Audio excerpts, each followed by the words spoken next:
So I want to thank everyone for coming out tonight. This is the meeting about the Flat Creek in engineering evaluation and cost analysis. There are a lot of broader issues, but we really want to stay focused on the ECA tonight, the engineering evaluation. I will have a presentation. First I'll introduce all the players and the roles, have a presentation of background, history, and proposed removal action is. And I can take questions during the presentation, we can take questions after, but at the end we will have a formal, if you want to make a public statement or a public comment, there will be an opportunity for that. So just to differentiate, I'll answer questions, or anyone in the room that might know can answer questions, but if you want to make a public comment, that's a separate thing at the very end. So first I want to start with introductions. I'm Harold Lee with Deq. I've been working on this project since 2009. Back there in black is my colleague Joel Chavez. He will be taking over the project.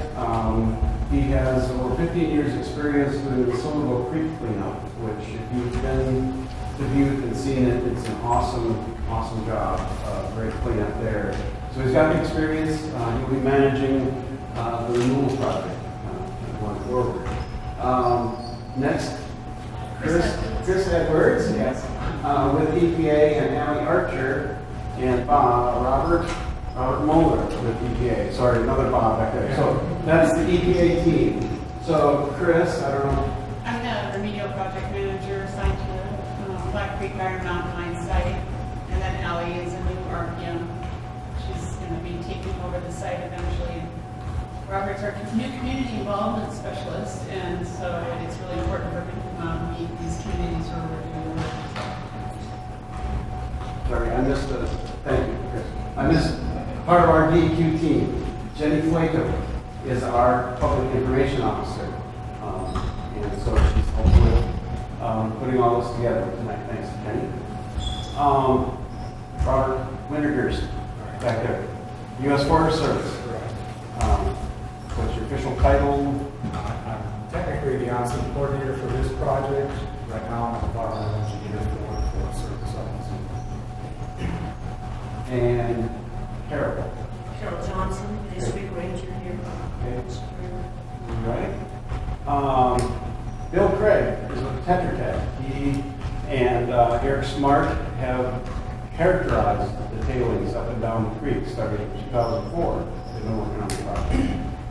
So we put together ECA. So thanks, Bill, for being here. You all know Tim Reed, Mineral County Sanitarian Planner. What other? Any other hats? That's enough.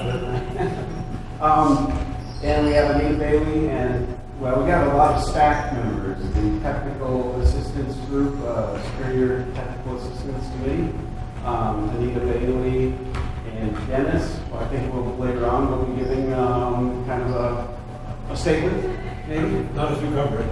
Okay. Vernon King is also on the staff. Jim Schultz. Boy, I've got almost everyone. Lori Johnston, and I'm sorry. Gary Haskins. Oh, there. Good to meet you. Oh, and in the back. Sorry. Who are you with, Mary? Myself. But I'll put it up on YouTube and you guys will like. Okay, thanks, Mary. Okay, did I miss anybody? I don't know. Okay. So, this is why we're here. So this is the site. I'm sure you're all familiar with it. The mine is up here in Hull Gulch. The mill site is at the confluence of Hull Gulch and Black Creek. So they hauled ore down to the mill site and processed it. And part of that process, you make tailings, which are just fine-grained mineralized rock. And those tailings are not ore. They might be ore grades, they're really high, highly contaminated, lots of metals.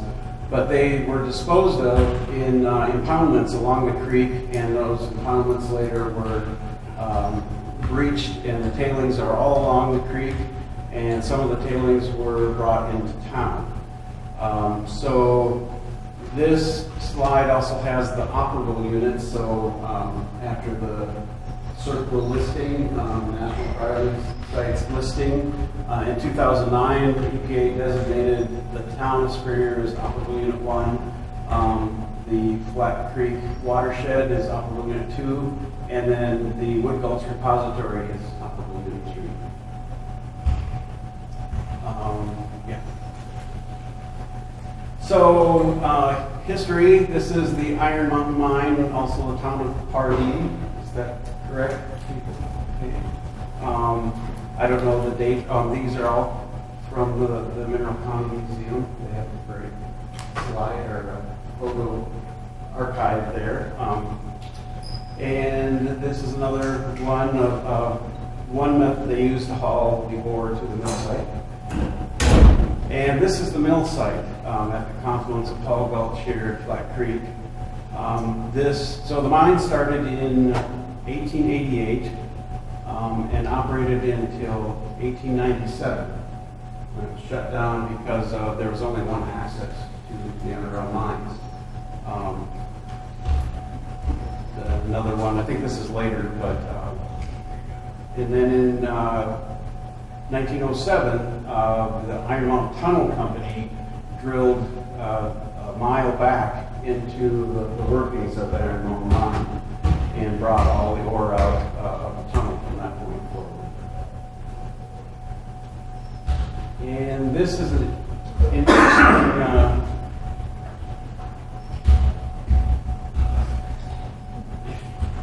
sorry. Next one. Next one. There.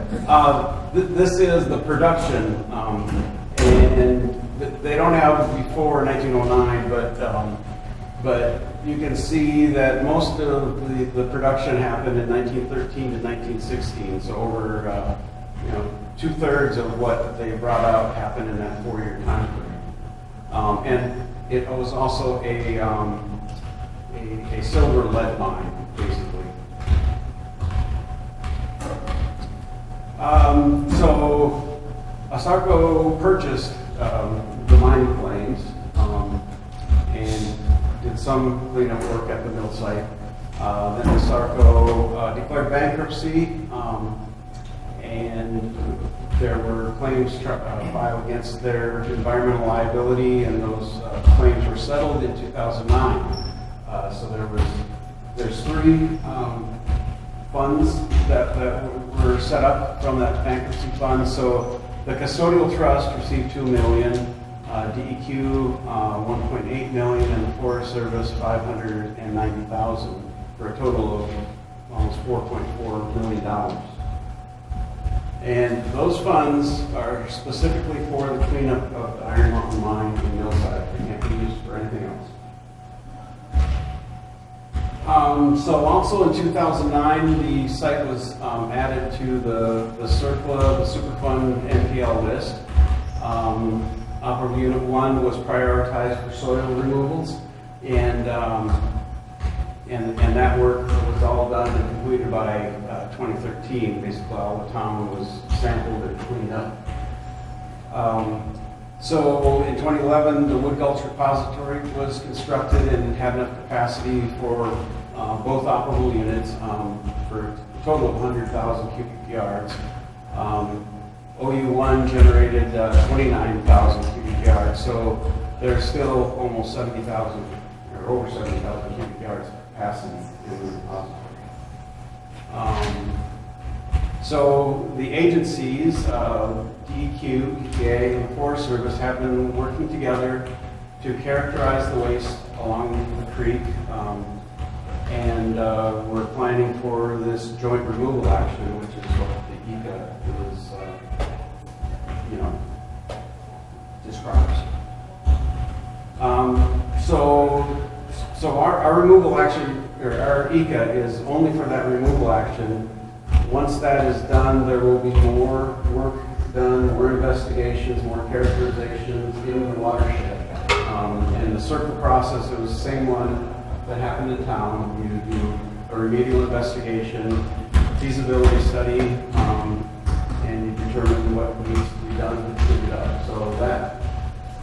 will all happen after the removal actions. So the EIC itself, the reason we're here is because of this.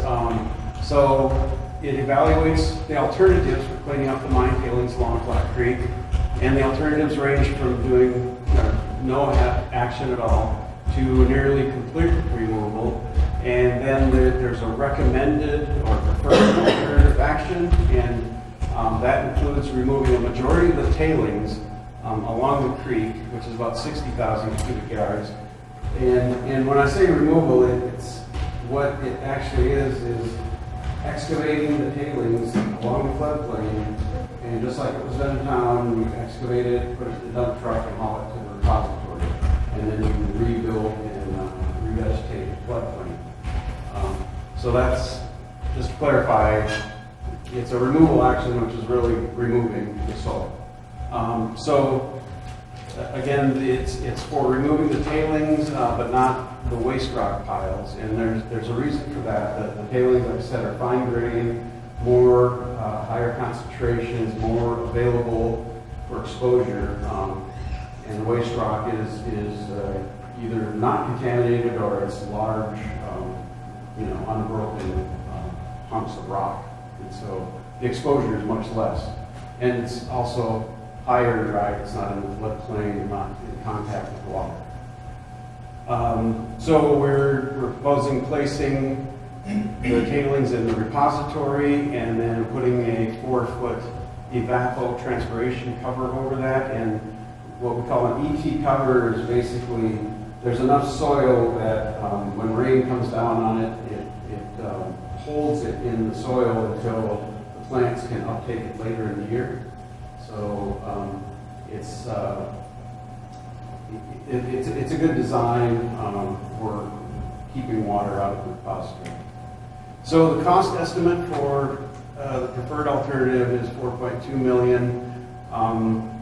There are some areas that we've identified that may not be removed that are lower priority a little bit. And so if the bids come in close to what the money's available, those could be removed. And most of those are at the mill site, either where a Sarco had partial reclamation or, that's basically up at the mill site there. Okay, so this one is, So the characterization work defined where the tailings were in each of these reaches. And so one thing to point out here, it wasn't on the other one, is this is the location of the infiltration gallery. And we'll show you on a later slide that there are no tailings deposits along there, at least not enough to warrant removal action. Okay. Next. So again, as I said, Bill Craig with Tetra Tech and Eric Smart with MCS began this characterization back in 2004, just on the Forest Service property. That's one thing I forgot to tell you is that the Forest Service boundary, yes, is right here, right? Yeah. And so this section is Forest Service, this section is custodial trust. Or is it up here? Yeah, It's a up little here. bit down from there. Yeah. Close enough. Okay, sorry. I'm looking at an angle here. So anyway, so the Tetra Tech MCS team was hired again to characterize the waste deposits, the tailings deposits along the upper section on the custodial trust property. Okay. The methods used to get into these tight drainages with lots of vegetation is we had to get a spider hoe excavator to get down into the tailings.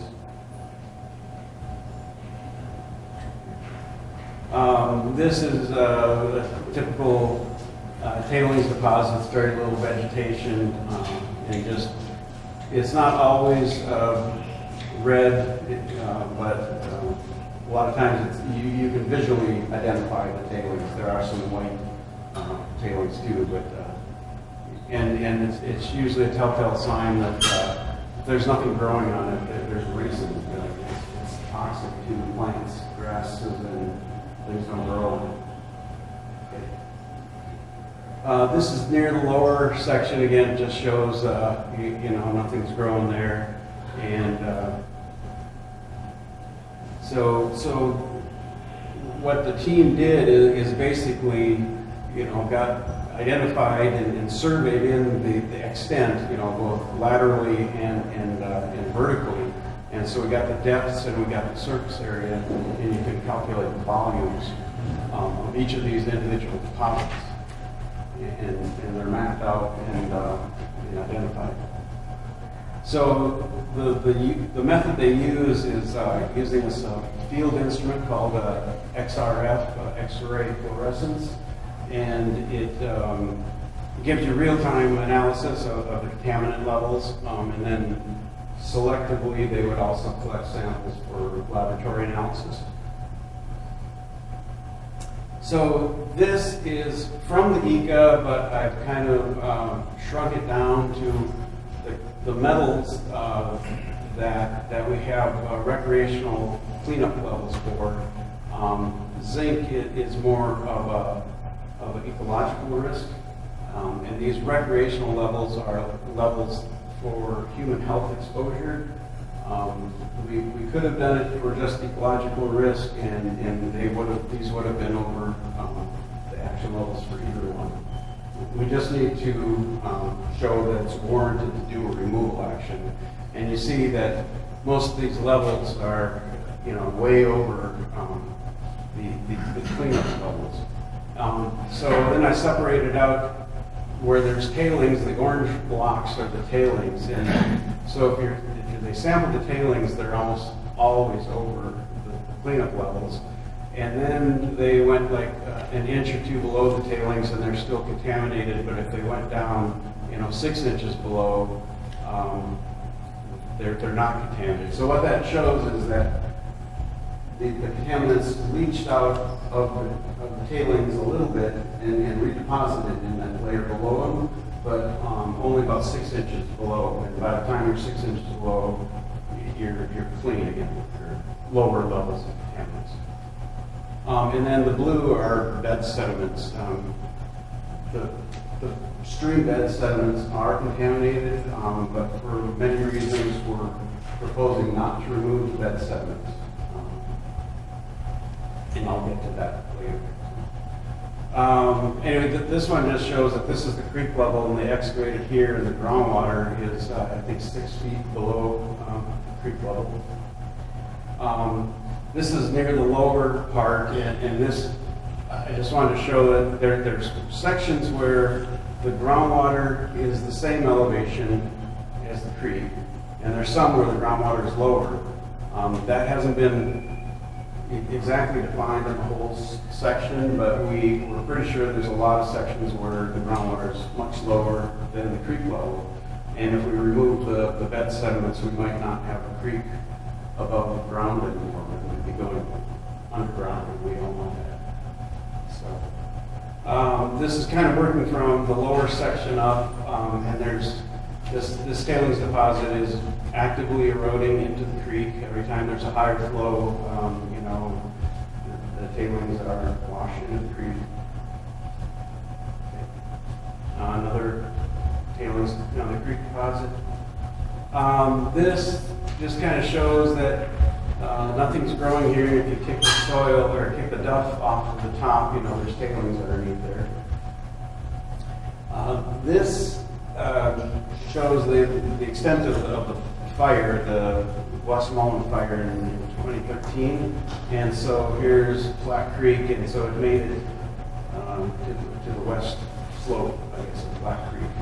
And so all these bird trees, basically, we could have a sedimentation problem. If we get a big rainstorm, and we could basically wash sediment onto the deposits, and we just spend money in math and delineating. So we'd have to start over. So there's kind of an urgency to getting this done. because of that. This is showing the infiltration gallery work, just to show that we did evaluate that and tried to determine whether it was tailings impacting the creek. But anyway, for this purposes of this ECA, just that we are not going, there's no deposits along here along the creek, and we won't be doing anything near the infiltration gallery. This is Jim Schultz's water diversion, and we will not be doing anything with that either. We're going to protect that. There are, next slide, there are tailings deposits back here, and we'll look at whether we can stabilize those somehow, but not remove them. This is just one of the larger tailings areas below the bridge, and there's many pictures here, very extensive tailings, but they're not very thick in this section. Okay. Evidence of recreational use, basically someone had a campfire there, so people do use it, especially these places where you can just drive to it. This is the section that the road is made out of tailings. So this is proposed to be removed also, the road base itself is scheduled to be removed. This is right below the bridge, again, the tailings right along the creek. And this is just evidence of one of their impoundments and dams up by the mill site. And this is the larger one up by the mill site. And this is at the mill site, and this is what we call the reclaimed area. So ASARCO basically excavated and pulled back some of the tailings, put in the silt fence, and brought in some cover soil. But you can see it's probably not enough cover soil because there's really nothing growing in this whole area here. So this is an area that we're proposing to also have a removal action. This is at the mill site, just showing the location of the creek with the waste rock piles. So this end of the waste rock pile, or this is actually the waste rock pile. This is the dump where ASARCO, where they pull back the material, they piled it up here, put on some cover soil. But as you see in the next picture as well, this is just to show the size of the rocks of the waste rock dump. You know, they're big rocks, basically. And here's the ASARCO dump down there. But this is a problem. This is mineral salts, and these happen when there's contaminated water that evaporates and leaves behind the mineral salts on the soil. So this is telling us that there's contaminated water coming off of this ASARCO dump. And just a closer view of the mineral salts. And looks like recreationists have kind of eroded the cover soil in the cube. Just another view of the dump there. So this is up in Hull Gulch. This is the Iron Mountain Tunnel waste rock dump. And there is an added discharge. We are not going to deal with the added discharge in this removal action. It will be investigated. But this shows that we did investigate the waste rock up there, and there were many test pits that look like this. This is just unmineralized rock, and it makes sense that they blasted in a mile to get to the workings, and they went through unmineralized rock, and that just got dumped, at the dump site or the waste rock. This is the Wood Gulch Repository, constructed in 2011. Recreation again? Yes, recreational users, yes. So this is cell 1, which is the upper end of the repository. And this shows the placement of the contaminated soil from operable unit 1 from the town being placed in the repository. And one thing to note here is they excavated down and removed all that soil, and they either used that well, we're proposing to do the same thing in our project, is to use this soil both for the cover soil and in the project if we need it.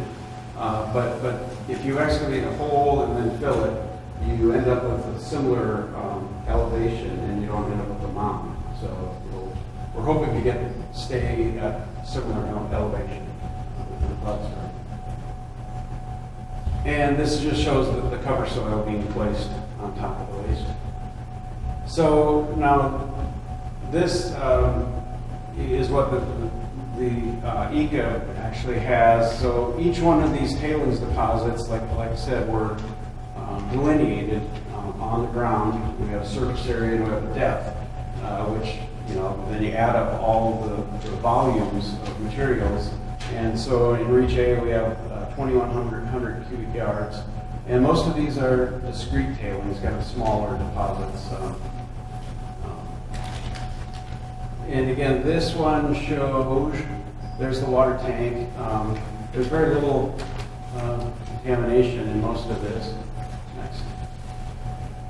This is where there's the water line is on top of the tailings deposits, and we're proposing that we do a removal here. We're going to protect that and preserve it. Here's, oops, sorry. Go back.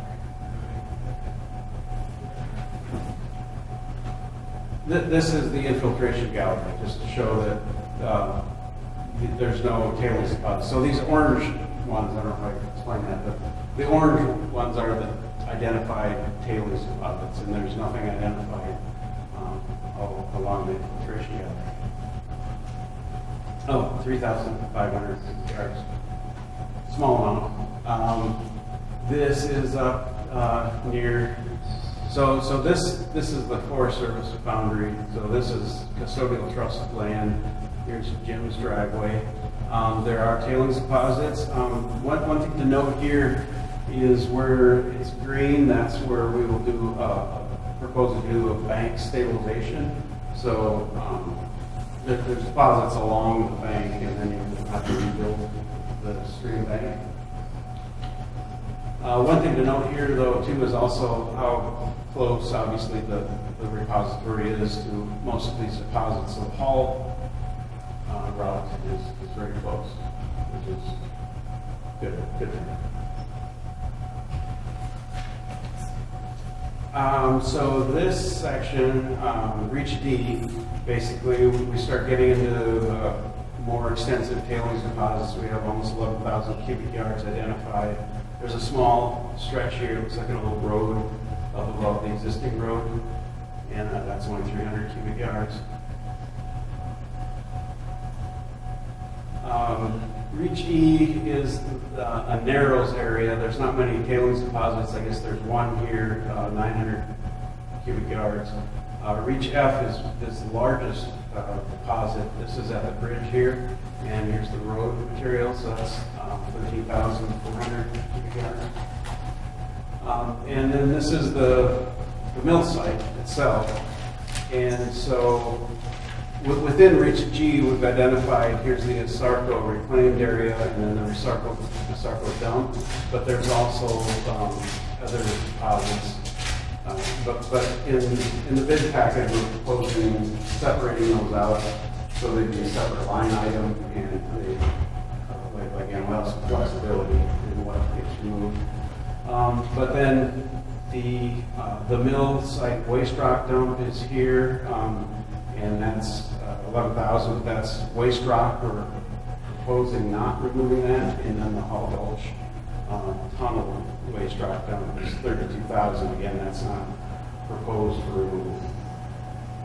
This is just kind of to zoom in to show that each of these tailings deposits are identified with a unique number, and they've all been surveyed in. This is from the ECA, and it shows, again, the area of each deposit or within each reach, and then calculates the volume. And go ahead, next one. I separate this out so we have tailings volumes added up here and then waste rock volumes. So you see total tailings deposits are about 59,000 to 60,000 cubic yards. And remember, we had 70,000 cubic yards capacity. in the repository, so it'll all fit. Any questions?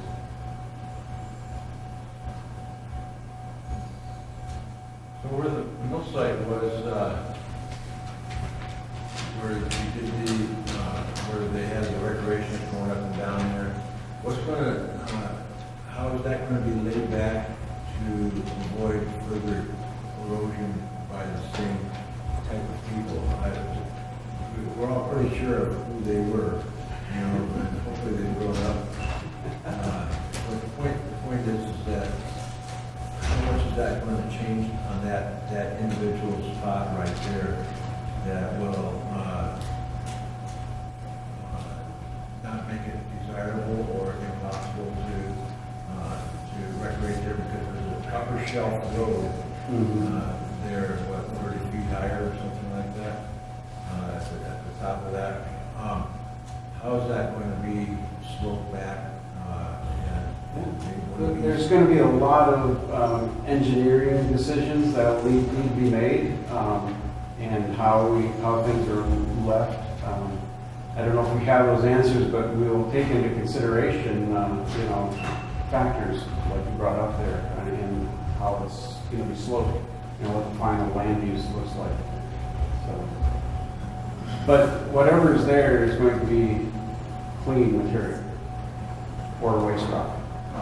So, and I don't think they're going to drive up the waste. Right now, they're not driving up the waste rock. So we're going to remove the smooth part of it. Proposal to do that.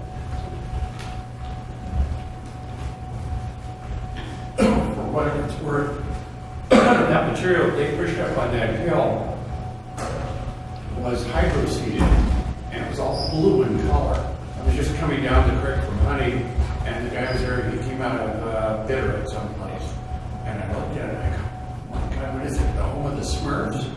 And we had some individuals, nameless forevermore, from the high school that wanted a high bank with their four-wheelers, and they just tore it all up.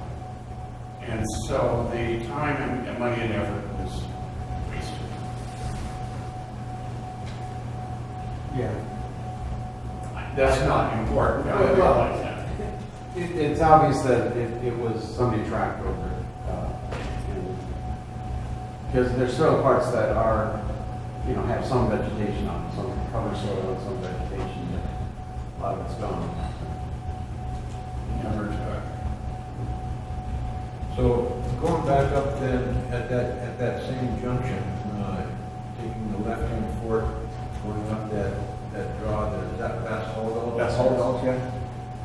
And so that's a lot of muck and gumbo on the flat there where the siltation has reached a level of static. Mm-hmm. Okay, and then you go up another tenth of a mile or something like that, there's another level. And so, but it's all boggy with that mineralized seepage that doesn't look pretty. Yeah. And on occasion, you see some tire tracks in there, but not too often because there's no feeling or they don't want to get stuck, or I don't know what the reason is. But what are you going to do about that denuded area where those little plateaus are? For this removal action, we're not going to do anything. For the follow-up remedial investigation, we'll have to look at that, and maybe there's a cover put over there, re-slope, regrading, but we'll look at all the options. But on the lower part, one thing you mentioned is something we've noted too, is there's very shallow groundwater in that area.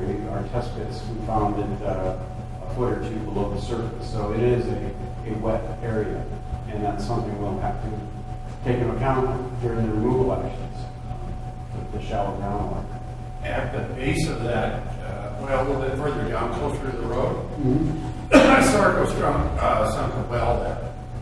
And if you go up in there, you'll find the well cap. Yeah, we sampled the well. Yeah, and there's a well in there. I talked to the well driller. He just said they were going to use it for monitoring. Yeah, and interestingly, that well, it's a little bit over from the road, it's Yeah. east of the road. And the water was deep, I'm thinking 25 or 30 feet deep, Bill, do you remember? But anyway, it's not like the test pit excavations that were further up the drainage where we got water 2 feet down. So there's a change, there's a difference in groundwater within that hillside area. Yes, When are you gonna put this up for bid? Joel, when are we gonna put this up for bid?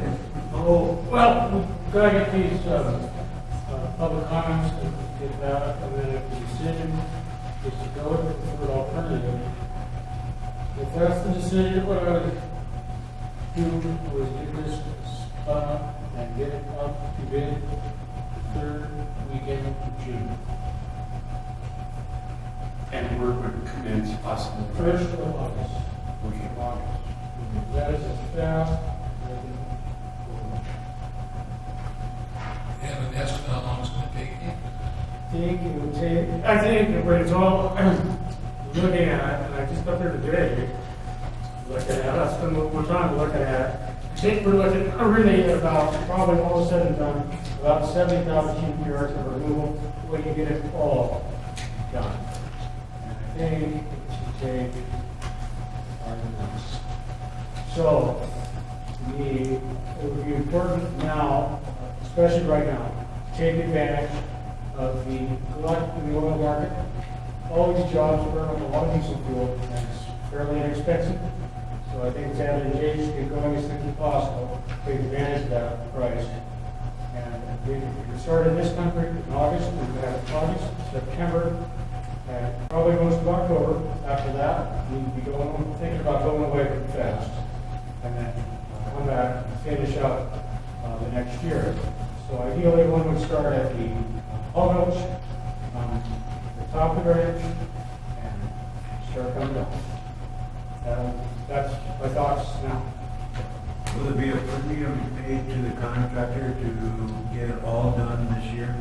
I don't think so, because I don't think we physically do it without making that place look like a bomb went off down there. And looking in the creek today, it's very well vegetated. There's going to have to be, some timber's got to come out there. And when it comes out of there, I really think it's very important to stabilize it quite quickly, as quickly as you could. And if you try and get it out, for instance, in this calendar year, I think you'll be left with some pretty exposed ground. And with that 2013 fire damage up on that hill, I think you could probably, lose it all in the spring. So whatever was done this fall, you want to stop working and put position of the contract fast enough to get the maximum amount of pest management and erosion control you can to go into the winter. If you jam it to try to get it all done, you might get it done, but you probably wouldn't get it closed up properly, and you probably lose the whole thing the next spring. Will there be any removal of timber? Yeah. Yes. It just can't get around. Yeah, exactly. I mean, and look at it, there's some nice trees in there too. Oh, there's And some it just trees. sucks, but you just, to try to go and surgically in there, you have to do it in garden trowel. Originally, they said, no, we won't, and I said to myself, you're a liar. Yeah, and actually, it's a shame, there's some nice cedar trees in there, actually. Yes, there are. And, you try to save what you can, but really, when you try to get these things out, these tailings are not any places, I looked at the data, pretty closely, there's not any places where it's any really hotter than it is anywhere else. So if you're gonna do it, you gotta do it. And, I hate to sound like if you're gonna make it on That's right. Will there be will the district be putting out the sale on the timber? I talked to. Or will the contractor themselves just remove? We talked about that, and any mergeable trees will be stacked in deck and sold for sale. And it would have to be divided by the state or private and the Forest Service. And that will be up for sale. But it will be put up as a bid. Right now, it would be disposed of, bought, off for bid through the Forest Service and the state, working with the contractor. It'd be probably similar to what we experienced down in Kennedy Creek. We did a project down there. We removed merchantable timber. It was decked, and then it was sold off from there. So the contractor would probably be doing the logging as well, or subcontracting that. Either or. That probably would be up to the discretion, but it has to meet the merchantable timber specs of the timber. I reckon the contractor will set up the timber. Yes. Yeah, he's not gonna be. They're not, they don't have to, but they're not. He doesn't have to, Set but- off the timber to somebody around here, Sure. saw this stuff up and deck it. Sure. Yeah. So Bob, do you have any estimate of how many truckloads? No, not at this time. No, we aren't.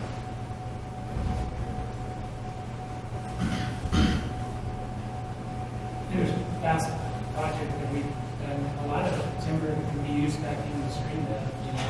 Right. Basically, we're not going to try to waste material such as the unmerchantable material that will be used in stream restoration, or root lots and stabilize the stream. Also, the slash and various other things that come off the timber that will be used as erosion control on the work. Do you guys use like IDIQ contractors that get wood like pipe? What's that now? Do you use like an IDIQ contractor like that? You just got to pull up like pipe contractors, you know? Performance is No, the way we're set, it's just invitation for bids. No. But I know like a lot of the contractors that, well, one thing I would say, preface that, if and when this goes out to bid, if anybody wants to bid on it, just give me a call. It's posted, the way we're set up, you get that information and talk to the bidders. And do that, and they usually, it's not, I don't know, they usually hire attorneys. We need that. Yeah, I know, and they try to do it, you know, some it's actually better business for them, because if they bring somebody up from like Spokane or Berlin, you gotta put them out there. If they have somebody local, we don't pay up, it's basically $100 a day, if they get local help. But I have no mechanism to make them.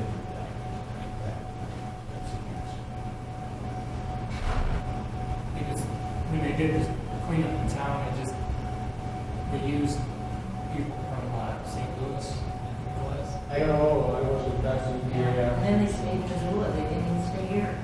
Yeah. but this job will be information for the editor, it'll be public.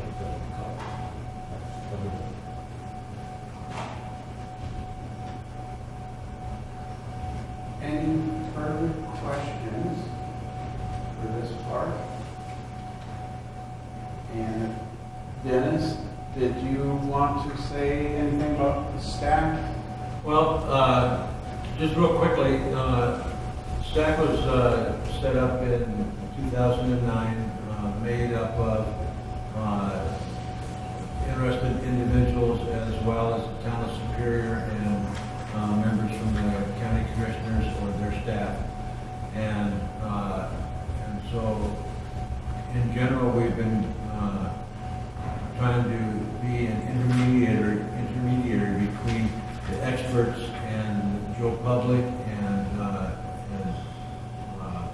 so that we have some semblance of ability to make intelligent comments if somebody should ask.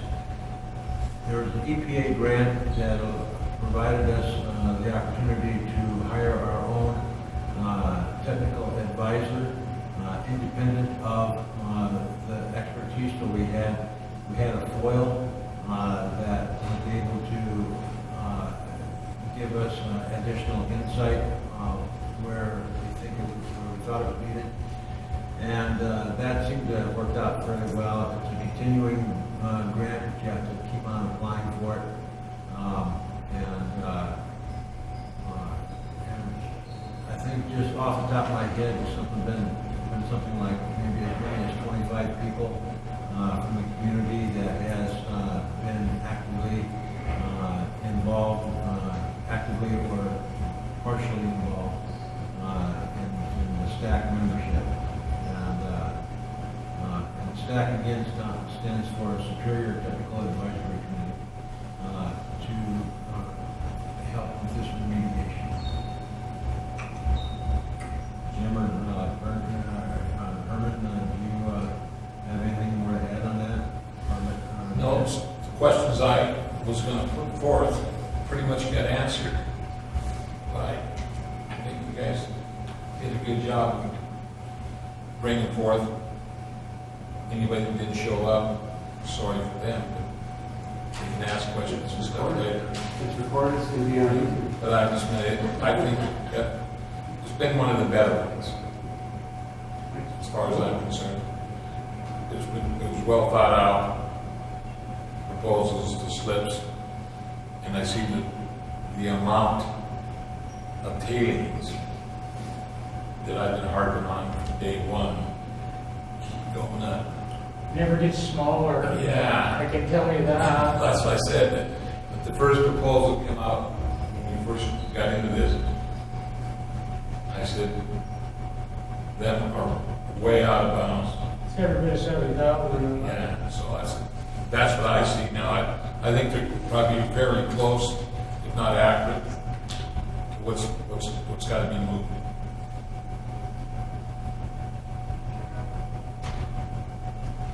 If there's no further questions, then I think we go to the official public comment section. Jenny? Turn this off because. Oh, wait, go to the next slide, because in case, well, I guess that's on. It's on the That's on handout, the so handout. I'm gonna turn this off because I've got to Okay. get the recorders on and it's loud. So.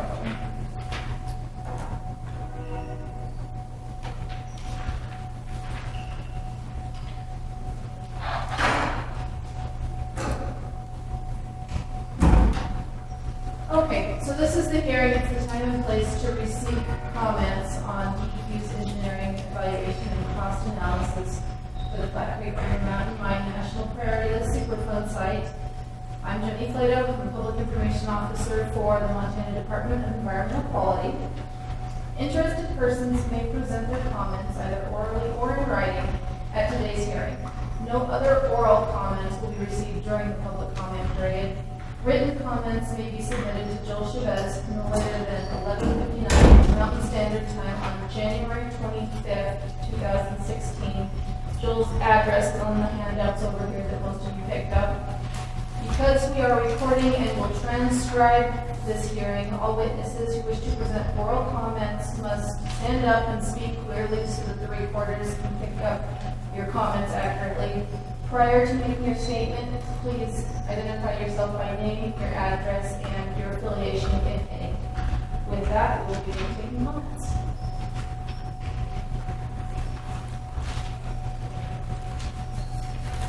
Yeah, I know I should probably hold my tongue, but these folks have all heard this before. And since they were doing a comparison of cost versus, my whole statement all along has been cost versus benefits. They're no longer talking about human health. I do not dispute the toxicity of the tailings. I do dispute the connectivity, the transmission to humans. First off, there are almost no humans in Flat Creek. And I went to ICU right in this room right here. And they don't wear their hazmat suit either. I don't understand it. But there is little or no transmission to humans. And finally they've come down and even talked to the CDC when they showed up. And they said, well, really it would only be harmful to a young age person who went hand to mouth. My son played down in those tailings for years, and the poor fool graduated from high school with straight A's, Phi Beta Kappa from Western Montana College. And I know a lot of kids in town could benefit from those tailings, I can tell you.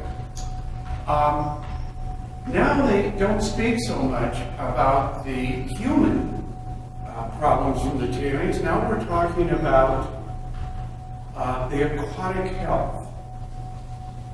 And I'm thinking $4.4 million to improve aquatic health? Oh man, that's insane. I hope that isn't my tax dollars, but I don't know. My question is the very reasoning behind this. How much money you want to spend cleaning up the world and what will be the benefits? I don't clearly see them. And for one thing, the repository itself is not that far from the water. It's not gonna wash anywhere like the tailings pond. But again, my just statement is cost versus benefits. I think it's way out.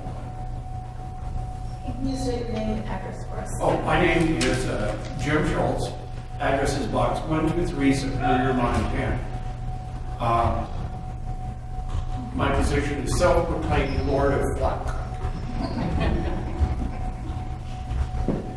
And these folks trespass all the time and it disturbs me greatly.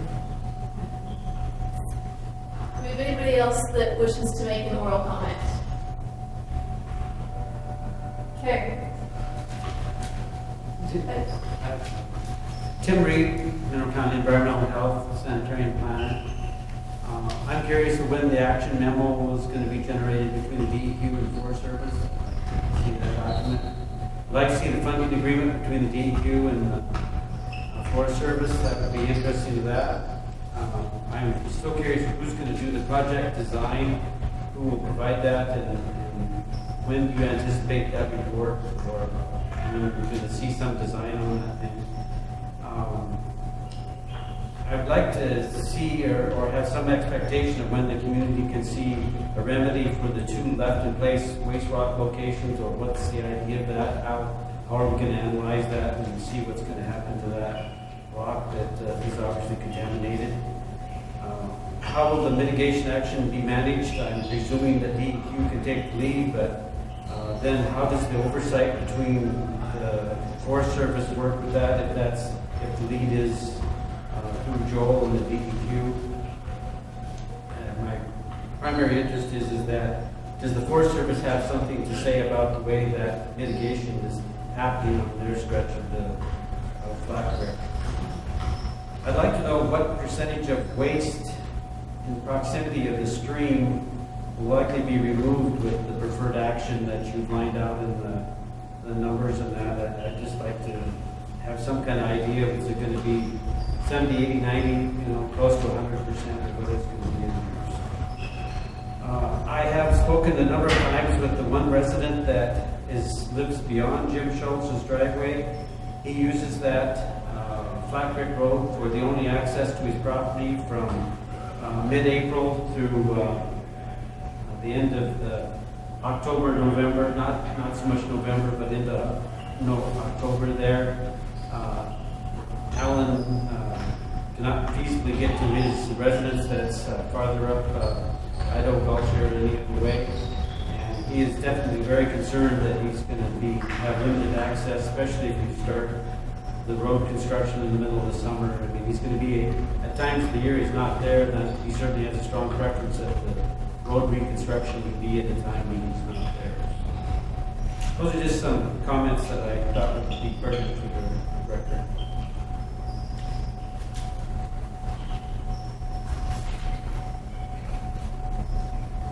Did you state your name, Tim, Tim Reed? and your affiliation? Oh, You did? Okay, sorry, that was Daryl. I thought you did too. Anybody else?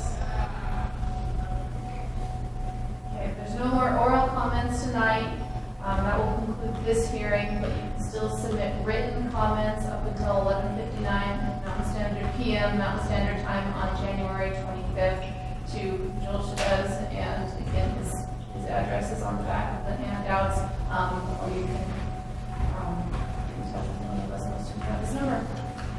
I have a question of Dennis Silverbrand, my post office box is 311 Superior. As a member of the STAC committee, in what light has the STAC been integral in this whole process, or influenced by and influencing some of the decisions that are going on? how is that going to play into some of these public comments that we're talking about right now? And what is the worth of any of our comments that have been made or will be made? Is that an official public comment, or are you now asking the question? I guess both, because I don't know the answer. Okay. For right now, we will go ahead and put that on record as a public comment, and then we can conclude this hearing if there's nothing else, and then maybe let Joel and Daryl speak on that. Is that fair enough? Okay, anybody else? Okay. Thank you.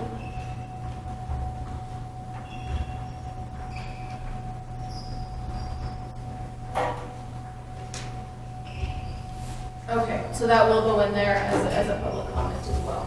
And then, Daryl, if you want to speak to that a little bit? Well, I guess I would say that we value input from staff, the members and your technical advisor, I think, provide a good input and a good check and, ask good questions. And we value that, and I would like to say that our decisions are influenced by the feedback we get. So there's some official comments I think that we've responded to in the responsiveness summary, and if there's more, I think those will also be responded to in the responsiveness summary for the ECA. So. Can you explain the responsiveness summary? Oh, the responsiveness, basically, so we get questions, and then we provide answers or responses to the questions, specific questions that we get. So either we respond to and answer the question, or we revise the document or what we're doing, based on what the comment is. So. I guess for my personal worth of it, putting all this time into it, I hate to see it just be proof, while you're making your decision and we're no longer of value to you, or you don't have to, we don't have to place your rates anymore. And I would like to feel that what we have put into this is of worth, and not only from our aspect, but from your aspect. And, I'd say it definitely is. I learn a lot when I come to your meetings, and I value what I hear. And I think we made changes based on what the feedback we got from staff. Except starting up there, just a year. Well, I think there was a good reason for starting that. Human health is more important than. And if the staff has any written comments they want to submit, the period's still open, and those comments are welcome.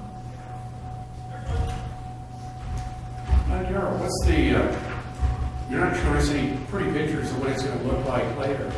Is this gonna look like the Gam Basin at Milltown, or what are we gonna have here, Daryl? No. You've done some good work in the past. No, you won't. I think Joel can answer that better. If you've seen streets like Taylor's, you've been through doing Butte and County. I have. I think that looks great. Well, downstream from there, I have a question though. Milltown. Okay. I think we'll get it. We're gonna probably wrap banks and some coconut fiber to hold them together. And that's pretty good. That stuff comes apart naturally in about 5 years. Pretty good country, pretty good rainfall. Just even town rains more up there, but that's here. There's nobody live up there. So I think we'll get it to grow pretty quick. Get it. Kind of sad thing for me personally. We're gonna have to take some of that timber out of there. It ain't coming back. Oh, that's all there's to that. But I think we get it to grow pretty good. It'll stabilize pretty good, and it'll look pretty good pretty quick. But if we will not have that timber on for 100 years, that's that. I think I look at today. Look at that. I think some of the bigger trees usually goes in there. Timber's a renewable It product. is. I understand. The bigger cedars I like to leave in there. Yeah. Yeah. But the rest of it, we can get out. year. And in 2 years, it'll look great. A lot of times, the first year, people look at it and that was a little scrubby heap. But, about 2 years, it comes around pretty good. Sure.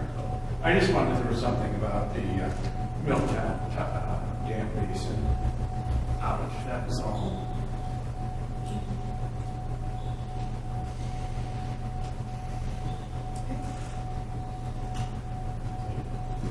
Thank you, everybody. Thanks, everyone, for coming.